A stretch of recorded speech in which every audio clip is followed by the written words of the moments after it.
요즘 우리 대한민국이 굉장히 뜨겁습니다. 후덥지근한 여름철 기후 때문에 그런 것이 아닙니다. 다들 짐작은 하시겠지만 이 뜨거움의 출처는 일본 제품 불매 운동입니다.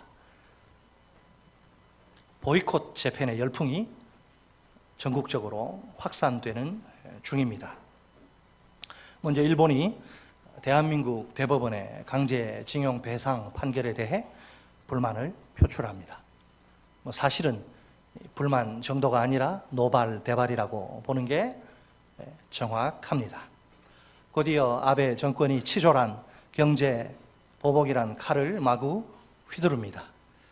우리 국민들 입장에서는 기가 찰 노릇이 아닐 수 없습니다.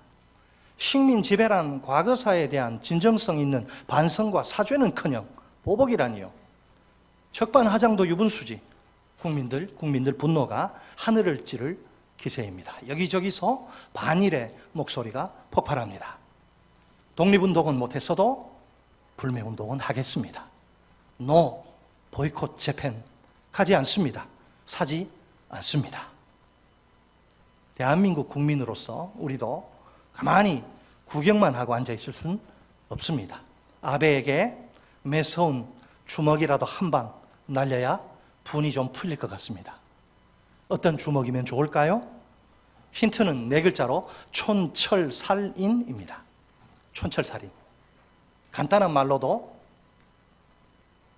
남의 급소를 찌를 수 있다는 뜻입니다. 과거를 잊은 민족에게 미래는 없다라는 주먹을 먹이면 좋겠습니다. 심각해져요. 오늘 본문에도 과거를 잊은 어느 불행한 민족이 등장합니다. 그들에게 과거는 특별한 의미가 있습니다.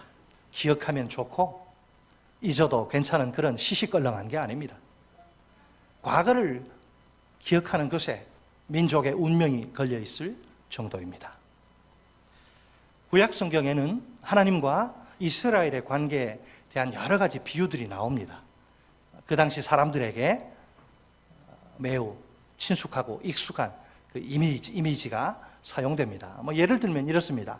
하나님은 자식을 양육하는 아버지입니다. 하나님은 자식에게 일방적으로 자비를 베푸는 어머니입니다. 하나님은 양떼를 풀과 물이 풍족한 곳으로 인도하고 안전하게 보호하는 목자입니다. 하나님은 당신 백성의 안녕과 행복을 책임지는 왕입니다.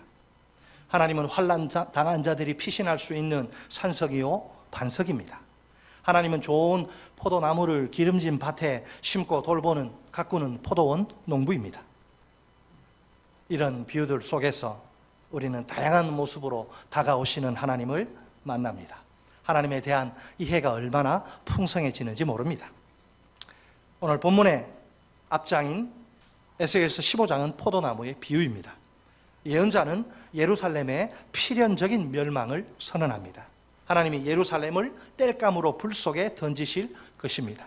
그 이유가 무엇입니까? 8절, 15장 8절을 보면 이스라엘이 범법함 때문입니다. 오늘 본문은 이스라엘의 범법에 대한 구체적인 예입니다. 헌신짝 버리듯 여호와의 은혜와 사랑을 배신한 것이 문제입니다. 예루살렘은 자신의 그 행위에 대해 스스로 책임을 져야만 합니다. 본문 1절로 3절 상반절은 도입부예요. 도입부. 에스겔에게 한 가지 명령이 주어집니다. 여호와께서 다시금 에스겔에게 사명을 맡기신 것입니다. 에스겔은 예루살렘에게 그가 저지른 가증한 일을 알려주어야 합니다.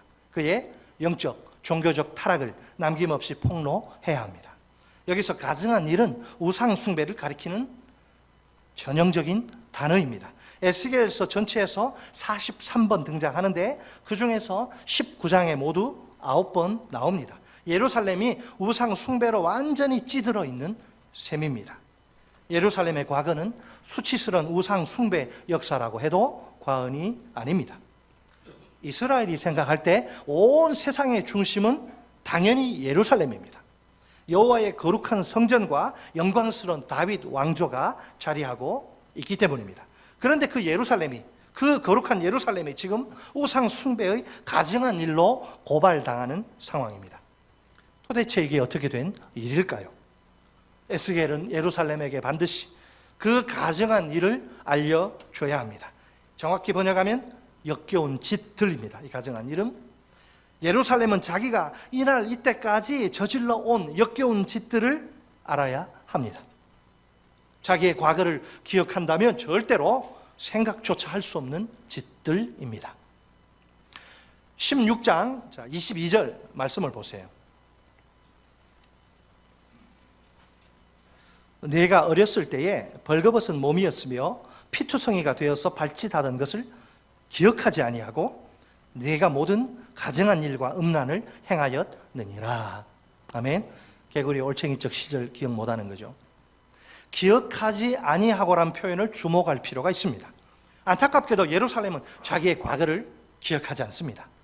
이처럼 과거를 잊은 자에게 무슨 미래가 있겠습니까? 과거를 망각한 참혹한 결과는 모든 가증한 일과 음란 곧 우상 숭배입니다. 하나님의 눈에 예루살렘은 어떠냐? 외간 남자에게 몸을 판 창녀와 똑같습니다. 오늘 본문을 이제 우리 살펴볼 텐데 은혜를 원수로 갚은 것이지요. 참으로 파렴치하기 짝이 없는 행동입니다. 여러분, 하나님과 예루살렘 사이에 얽힌 과거의 핵심이 무엇입니까? 정체성의 변화. 정체성의 변화예요. 물론 그 변화의 결정적인 원인은 하나님의 은혜입니다. 자, 몇 가지 질문들을 던지면서 시작하는 것이 좋겠습니다. 과거의 예루살렘은 누구였습니까? 그에게 무슨 일이 발생하였습니까? 그 결과 그는 어떤 존재가 되었습니까? 하나님과 예루살렘 사이의 그 스토리를 연극으로 무대에 올린다고 가정해 봅시다. 제가 연출 잘하면 총 3막짜리 연극을 연출할 수 있을 것 같습니다. 제 1막은 혈통과 태생입니다. 무엇과 무엇이라고요? 혈통과 태생. 본문 3절 하반절 말씀입니다. 내 근본과 난 땅은 가나안이요 내 아버지는 아모리 사람이요 내 어머니는 헷 사람이라. 아멘. 아니, 예루살렘의 그 혈통과 태생이 그 뿌리를 가나안에 두다니요. 아니, 예루살렘의 이방인의 후손이라니 이게 도대체 무슨 말입니까? 하나님 백성의 정체성에 대한 극단적인 평가절하, 모독입니다. 물론 역사적으로 볼 때 에스겔의 주장은 터무니없는 게 아닙니다. 사실에 근거합니다. 다윗이 원래 헤브론에 거주하던 사람입니다. 헤브론에 거주하던 다윗이 아닙니까? 그가 자기 부하들을 이끌고 올라가서 예루살렘을 점령을 하는데 그 전에 상황은 어떻습니까? 예루살렘은 누구의 도성이에요? 이방인 여부스족이 뿌리를 내리고 살던 여부스족의 도성입니다. 원래는 가나안에 속한 예루살렘이 다윗에 의해 이스라엘의 역사 속으로 들어오는 거죠. 무엇보다 다윗은 예루살렘을 점령한 후에 통일 왕국의 수도로 삼습니다. 뿐만 아니라 기럇 여아림에 있던 하나님의 언약궤를 거기로 옮겨옵니다. 이렇게 해서 예루살렘을 명실상부한 여호와 종교의 중심지로 만든 것이지요. 특히 솔로몬에 의해 왕궁과 성전이 건축된 이후 예루살렘은 그 위상이 달라집니다. 이스라엘의 고대 전통에 속한 다른 그 유명한 성읍들, 실로도 있고 많아요. 그 성읍들을 이제 압도한 겁니다. 이후 예루살렘의 가나안적 기원은 이스라엘 사람들의 기억에서 완전히 사라집니다. 별로 기억하고 싶지 않은 부끄러운 기원인지라 자연스러운 일입니다. 이 BC 8세기 후반에 활동한 예언자 이사야가 있죠. 이사야가 예루살렘을 어떻게 기억하는지 아십니까? 신실하던 성읍이요 다윗이 진친 성읍으로 기억합니다. 가나안 가짜도 나오지 않아요. 신실하던 성읍이요 다윗이 진친 성읍이라. 자, 지금 에스겔은 예루살렘의 뿌리 깊은 우상 숭배의 죄악을 고발하기 원합니다. 오래전부터 잊고 있던 자랑스럽지 못한 예루살렘의 가나안적 기원을 소환합니다. 예루살렘의 아버지가 누구라고요? 아모리 사람이래요. 아모리 사람. 구약 성경에서 아모리 사람은 누구를 가리킵니까? 이스라엘이 정착하기 이전 가나안에 살던 전체 원주민, 가나안 족속을 그냥 전체를 해서 아모리 족속이라고, 아모리 사람이라고 하기도 하고요. 아니면 7족속 중에 또 아모리 족속이 있죠. 그래서 원주민 가운데 또 일부를 가리키기도 합니다. 그러니까 그들은 이방인. 예루살렘은 이방인. 다음으로 예루살렘의 어머니는 누구죠? 헷사람. 헷사람은 소아시아 지방에 살던 원주민입니다. 역시 이방인입니다. 그들은 BC 1200년경에 해양 민족의 침투로 갑작스럽게 몰락합니다. 시리아 북부 지방으로 다 뿔뿔이 흩어지는데 그 중에 일부가 예루살렘까지 내려와서 정착한 것으로 봅니다. 자, 제1막이 혈통과 태생이라 그랬고 제2막은 출생입니다. 무엇이라고요? 출생. 보면 4절 말씀 같이 읽습니다. 4절 시작.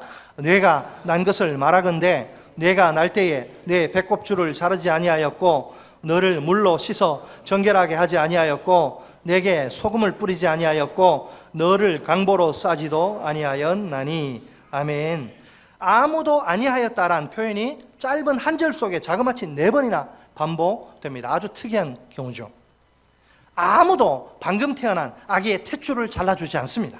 아무도 물로 그 아기의 몸을 깨끗이 씻기지 않습니다. 아무도 아기를 소금으로 문질러 주지 않습니다. 아무도 아기를 포대기에 싸주지 않습니다.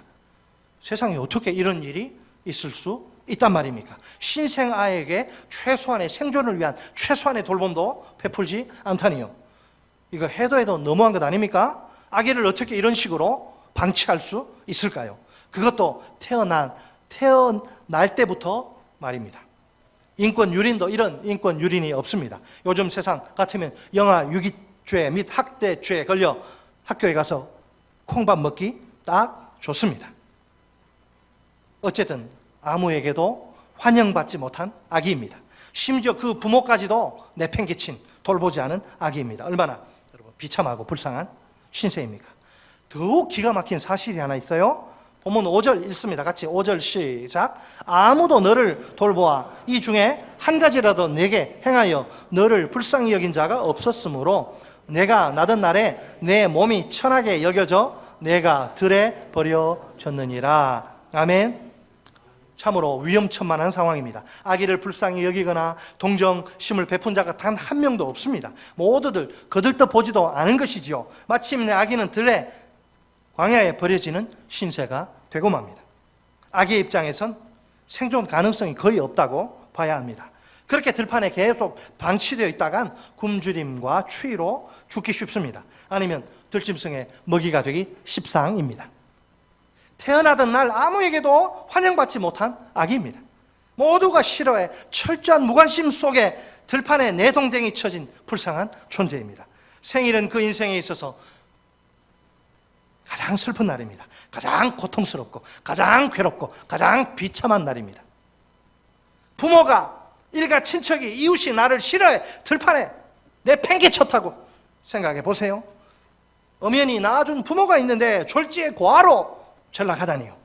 나중에 이 사실을 알게 된다면 그 마음이 어떨까요? 평생 씻을 수 없는 상처가 되어 영혼 깊숙이 자리를 잡게 되겠지요.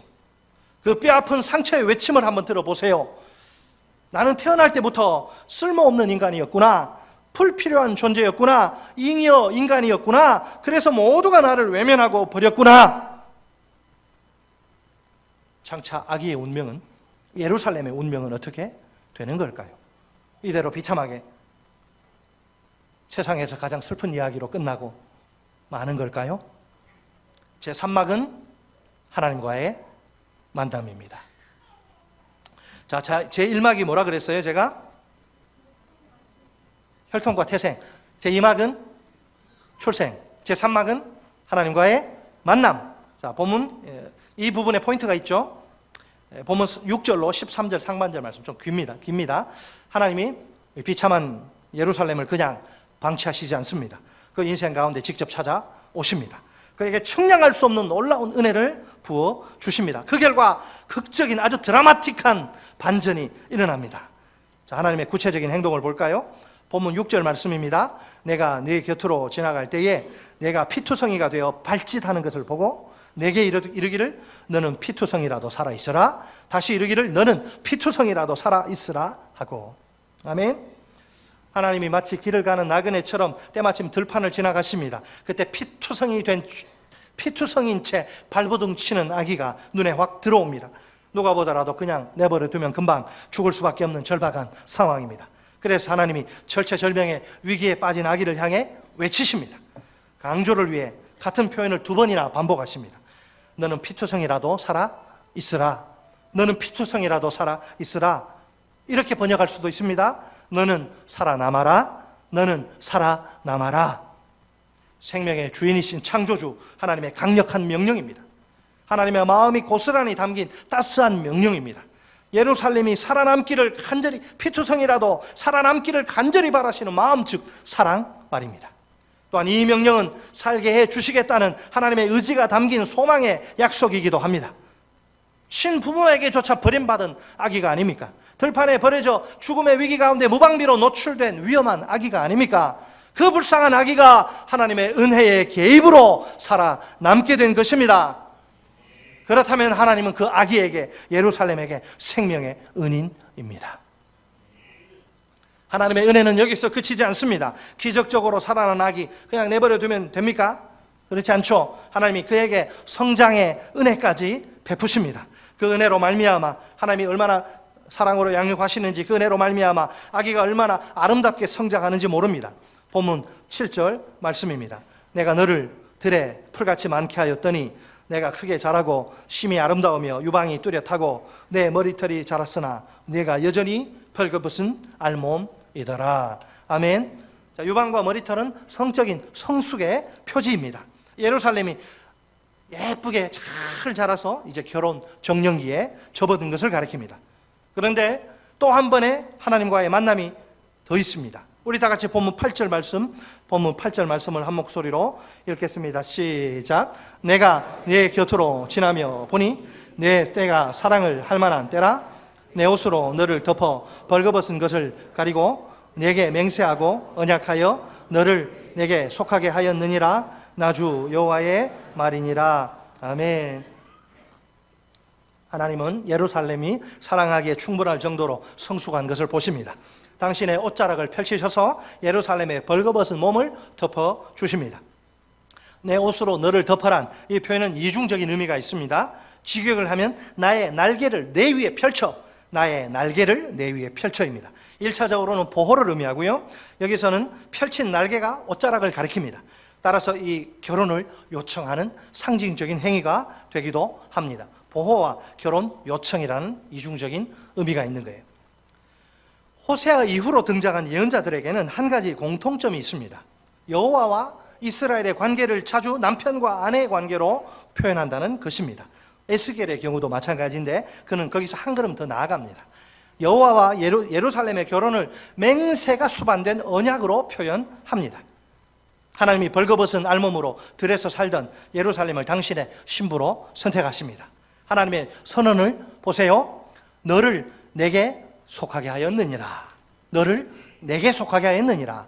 직역을 하면, 히브리를 직역을 하면 의미가 훨씬 더 가슴에 잘 와닿습니다. 오늘 설교의 제목이기도 합니다. 너는 내 사람이 되었다. 너는 내 사람이 되었다. 본문 9절로 13절에는 신부인 예루살렘에 대한 하나님의 특별한, 아주 스페셜한 케어, 특별한 돌봄이 등장합니다. 이제까지 그 어느 누구로부터도 받아본 적이 없는 따뜻한 돌봄 케어예요. 이런 돌봄은 난생 처음입니다. 하나님이 예루살렘을 물로 깨끗이 씻어 주십니다. 몸에 묻은 피를 싹싹 다 닦아 주십니다. 그리고 향기로운 기름을 발라주십니다. 아름다운 옷을 입히십니다. 화려하고 값비싼 장신구로 꾸며 주십니다. 귀한 음식을 먹게 해주십니다. 머리에는 화려한 면류관을, 왕관을 씌워 주십니다. 결국 예루살렘을 왕후의 자리에 오르게 하십니다. 대반전이요, 운명의 극적인 역전입니다. 기생충같이 맨 밑바닥 인생이 맨 꼭대기 인생으로 변화된 것입니다. 신분의 수직 상승인 셈이죠. 요즘 우리 청년들 용어로 표현하면 역대급 신분 상승입니다. 디즈니 영화의 주인공인 신데렐라가 까부는데 신데렐라는 저리 가라예요. 신데렐라는 어려서. 자, 본문 14절을 보니까 예루살렘의 화려함이 엄청 대단히 놀랍습니다. 하나님이 부어주신 더할 나위 없는 비교를 거부하는 화려함, 그 명성이 민족들 가운데 널리 퍼질 정도입니다. 자, 여기서 결혼 이야기 한번 해봅시다. 여러분 결혼 어떻게 생각하십니까? 결혼은 일륜지 대사입니다. 누구나 배우자를 선택하는 일만큼은 대단히 신중할 수밖에 없습니다. 이건 제비뽑기로 하면 안 돼. 한번 잘못 선택하면 평생 고생하는 걸 알기 때문입니다. 한 번의 선택이, 옛날에 금성사 골드스타가 한 번의 선택, 냉장고 선택 10년 좌우한다. 한 번의 선택, 이게 10년 좌우하는 게 아니라 평생을 좌우합니다. 냉장고 그까이 고장나면 뭐 고쳤으면 되고, 아파트 서비스 해서, 그게 안 돼, 너무 이제 연식이 오래돼가지고 이제 도저히 쓸 수, 버리고 새 것 구입하면 됩니다. 그러나 배우자는 절대로 그럴 수가 없어요. 사람처럼 안 변하는 존재가 어디 있습니까? 그러니까 배우자가 나중에 이제 속았다 이러지 말고 딱 해보니까 뭐 몰랐지, 자세히 조사를 안 했지. 배우자가 나중에 보니까 마음에 들지 않아요. 확 그냥 뜯어 고칠 수도 없고, 안 됩니다. 그거 괜히 되지도 않을 일에 달려들어 무리하게 힘 뺄 필요 없습니다. 그런 식으로 에너지를 낭비해서는 곤란합니다. 가정의 불화가 불화의 먹구름이 닥쳐요. 뜯어 고치려고 해보세요. 반발하게 돼 있지. 그렇다고 새 배우자로 냉장고처럼, 못 쓰게 된 냉장고처럼 갈아치울 수도 있다 없다? 없어요. 그러니까 아무나 그냥 길에 지나다니는 사람 막 데려다가 배우자로 삼지 않습니다. 그죠? 여러 가지를 꼼꼼히 요모조모 따져봐서 내게 잘 어울리는 배우자라는 확신이 서야 합니다. 그래야 그 사람과 결혼을 할 수 있습니다. 여러분 그렇게 결혼하셨죠? 안 그러신가요? 막 했습니까? 막 그냥? 과연 예루살렘은 하나님의 신부가 될 자격이 있습니까? 아무리 눈을 씻고 찾아봐도 그럴 만한 자격은 없습니다. 예루살렘은 이방 땅, 가나안 출신이에요. 게다가 부모는 다 이방인입니다. 원래 거룩한 하나님의 백성은 부정한 이방인과 결혼할 수 있다 없다? 없습니다.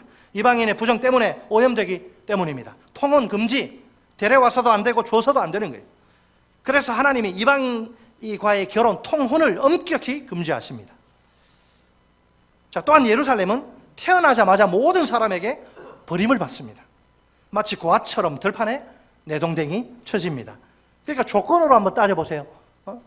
이스라엘 입장에서 보면, 하나님의 입장에서 보면 조건으로 따지면 아주 최악의 조건이라 빵점짜리 처녀입니다. 상식적으로 생각할 때 이런 빵점짜리 여자를 누가 신부로 맞아들일 수 있을까요? 더군다나 신랑은 평범한 사람이 아닙니다. 만왕의 왕이신 하나님. 사실을 말하자면 예루살렘이 하나님의 신부가 될 가능성 빵 퍼센트. 참으로 놀랍게도 하나님이 이런 무자격자 예루살렘을 신부로 맞아 들이십니다. 이 현실을, 이 사건을, 엄청난 사건을 우리가 어떻게 설명할 수 있을까요? 하나님의 은혜라고 밖에는 달리 설명할 길이 전혀 없습니다. 들판에 버려져 다 죽게 된 아기를 살려주시다니요, 그 아기가 아름답게 성장하도록 양육해 주시다니요, 하나님의 사람으로 삼아 주시다니요, 결혼 정년기가 되자 마침내 당신의 신부로 맞아 주시다니요, 특별한 돌봄으로 그 명성이 온 민족에게 퍼져나가도록 해 주시다니요. 처음부터 끝까지 하나님의 일방적인 은혜가 부어진 결과입니다. 아무 자격 없는 자에게 하나님이 베푸신 과분한 은혜입니다. 우리 어르신들은 다 아실 거예요. 1970, 80년대 활동한 김세환이라는 가수를 기억하십니까? 기억하시면 끄떡끄떡. 사랑하는 마음이란 노래를 부른 가수 말입니다. 그 노래 가사가 꽤 괜찮습니다. 특히 이 부분이 마음에 이렇게 꽂힙니다. 1000만 번, 몇 번? 1000만 번 더 들어도 기분 좋은 말, 뭐예요? 사랑해. 부르고 싶은데 부를 수는 없고, 유행가를 또. 궁금하시면 나중에 오시면 제가 개인적으로 불러드릴게요. 1000만 번 더 들어도 기분 좋은 말이 뭐예요? 사랑해. 지겨워, 그거 하지마, 사랑해. 내가 제일 듣기 싫은 말이 사랑해. 해야. 이런 분 안 계시죠? 사랑해는 언제나 들어도 질리지 않는 정말 좋은 말입니다. 오늘 들으면 좋습니다. 오늘 나오실 때 들으신 분, 점잖으셔서 또 손 못 드시지. 오늘 나오실 때 배우자가 자기야 사랑해 이렇게 한번 들으신 분, 좀 들으십시오. 여러분, 사랑해 오늘 들으면 좋습니다. 내일도 들으면 어때요? 오늘도 듣고 내일도 들으면 내일은 더 좋아요. 모레도 들으면 더더욱 좋습니다. 솔직히 계속 듣고 싶습니다. 부부끼리 사랑해 라는 말을 자주 하시는 편입니까? 지난번에 여기 부부학교 수료하신 분들 어떻습니까? 돈 들여, 시간 들여, 열정 들여야죠. 아무래도 다른 분들보다 좀 낫겠죠? 아니, 우리 중에 이렇게 말하고 싶은 분이 계실지도 몰라요. 아니, 부부 사이에 남사스럽게 그걸 꼭 말로 표현해야 하나요? 눈빛만 보면 척 아는데요? 절대 그렇지 않습니다. 사랑은 겉으로 표현해야 합니다. 말로 표현하지 않으면 사랑하는지 사랑하지 않은지 그 속 마음을 몰라요. 그러니까 부부끼리는 자주 사랑해 라고 말해야 합니다. 사랑해, 여러분, 이 말만 잘해도 부부 사이가 찰떡이 될 줄 믿습니다. 찰떡 부부 사이가. 다른 게 끼어들지를 못해. 굳이 해외여행 시켜주지 못해도 욕 안 먹습니다. 말만 잘하면 말 한마디로 여러분 천냥빚을 갚잖아요. 그 일본 그 고위 공직자란 그 인간이 한 말 보세요. 아주 그냥 더 하면 욕 나올 것 같아가지고. 그러나 아무리 사랑해란 말이 좋아도 우리 그리스도인들에게는 그게 전부가 아닙니다. 우리에게 그거보다 더 좋은 말이 있어요. 사실은 비교도 안 될 만큼 좋은 말입니다. 온 우주의 왕이신 하나님이 우리들 한 사람 한 사람을 향해 이렇게 말씀하십니다. 너는 내 사람이 되었다. 너는 이제 나의 신부다. 진짜 기분 좋은 말이 아닙니까? 세상에 이보다 더 특별한 말이 어디에 있을까요? 우리 다 같이 옆에 계신 분들 향해 손을 쭉 뻗어서 축복하며 외쳐볼까요? 좀 빨리빨리 움직이세요. 자, 손을 쭉 옆에 한번 이렇게 보시고, 당신은 하나님의 사람입니다. 당신은 하나님의 신부입니다. 아멘? 나는 이래봬도 하나님의 소중한 사람이에요. 하나님의 아름다운 신부입니다. 우리가 이 세상에서 누릴 수 있는 가장 큰 축복입니다. 최고의 영광입니다. 진심으로 그렇다고 믿으십니까? 꼭 믿으시기 바랍니다. 자, 그런데 곰곰이 한번 생각해 봅시다. 과연 우리에게 하나님의 사람이 될 만한 자격이 있습니까? 하나님의 신부가 될 만한 조건을 우리가 갖춘 게 맞습니까? 아무리 좋게 생각해 봐도 우리에겐 애초에 그럴 만한 자격과 조건이 없습니다. 과거에 우리는 얼마나 비참한 신세였습니까? 오늘 본문 속의 예루살렘과 비교할 때 별 차이가 없습니다. 우리가 고하란 말은 아니고 우리 모두는 원래 허물과 죄로 죽은 인생들이었습니다. 전적인 타락의 결과, 전적인 무능력과 부패, 포로가 되고 말았던 것이지요. 이렇게 우리는 원래 하나님과는 아무 상관이 없던 존재들이었습니다. 영혼의 기능이 완전히 다 망가져서 하나님을 기쁘시게 할 수 없던 자들이었습니다. 일평생 죄의 종로로 타다 마귀와 함께, 마귀의 졸개들 귀신들과 함께 지옥불에 던져져야 할 인생들이었습니다. 그러니까 우리 모든 인생의 공통된 최종 종착역은 지옥이었습니다. 이 순식간에 훅 지나가는 짧은 인생의 마지막이 지옥이라니요. 그렇다면 이 세상에서 성공하고 출세하는 거 무슨 의미가 있습니까? 돈과 명예와 권력과 쾌락을 종신토록 실컷 누려본들 그게 얼마나 유익이 될까요? 솔직히 말하면 아무 소망도 없던 우리 인생들이었습니다. 그럼에도 불구하고 이토록 비참한 우리 인생들을 하나님이 지극히 사랑하셨습니다. 사도 요한은 하나님이 세상을 이처럼 사랑하셔서 그 사랑을 인간의 가난한 이 짧은 언어로 표현이 안 되니까 그냥 이처럼 하나님이 세상을 이처럼 사랑하셔서 독생자를 주셨다고 고백합니다. 사도 바울은 우리가 아직 지옥 갈 죄인 되었을 때에 그리스도께서 우리를 위해 죽으셨다고 선언합니다. 이 죽음을 통해 하나님이 우리를 향한 당신의 사랑을 확증하셨다는 것이지요. 또한 하나님이 죽은 우리를 그 큰 사랑 때문에 성령의 능력으로 살려주셨습니다. 예수님을 구주와 주님으로 믿는 믿음을 주셨습니다. 예수님의 보혈로 우리의 모든 더러운 죄를 깨끗이 씻어 주셨습니다. 우리를 하나님의 자녀로 삼아 주셨습니다. 더 나아가 우리를 하나님의 존귀한 신부로, 둘도 없는 하나밖에 없는 신부로 우리를 맞아 주셨습니다. 자, 이 모든 사건을 종합할 때 우리가 필연적으로 도달하는 결론이 무엇입니까? 모든 것이 전적인 하나님의 은혜란 사실입니다. 우리에게 너무나 과분한 은혜입니다. 우리는 하나님의 은혜로 시작된 인생입니다. 놀랍게도 우리에게 또 다른 은혜가 있어요. 우리가 이 세상을 살아가는 동안 하나님이 계속 당신의 은혜를 부어 주십니다. 은혜가 아니면 살 수 없는 연약한 자들이 바로 우리들이기 때문입니다. 여러분, 하나님이 계신 보좌의 특징은 은혜입니다. 그 보좌로부터 오늘 이 순간도 은혜가 폭포수처럼 쏟아집니다. 우리가 하나님의 보좌 앞으로 믿음으로 나아가기만 하면 됩니다. 그러면 하나님이 우리에게 긍휼하심과 때를 따라 돕는 은혜를 반드시 베풀어 주십니다. 그것도 찔끔찔끔 부어주시는 게 아니라 차고 넘치도록 풍성히 부어주십니다. 내 입을 넓게 열라 내가 채우리라. 이처럼 우리의 존재는 처음부터 끝까지 은혜입니다. 우리 인생 가운데서 이 은혜를 쏙 빼버리면 어떻게 될까요? 우리란 존재 자체가 설명이 되질 않아요. 우리는 더 이상 이 세상에서 생존할 수 없습니다. 우리 모두는 누가 뭐라 해도 은혜로 말미암아 시작된 인생입니다. 또한 은혜로 말미암아 살아온 인생입니다. 아울러 은혜로 말미암아 존귀해진 인생입니다. 은혜로 시작된 인생, 은혜로 살아온 인생, 은혜로 존귀해진 인생. 따라서 하십니다. 은혜로 시작된 인생, 은혜로 살아온 인생, 은혜로 존귀해진 인생. 은혜가 우리 인생의 핵심이요, 본질이요, 전부입니다.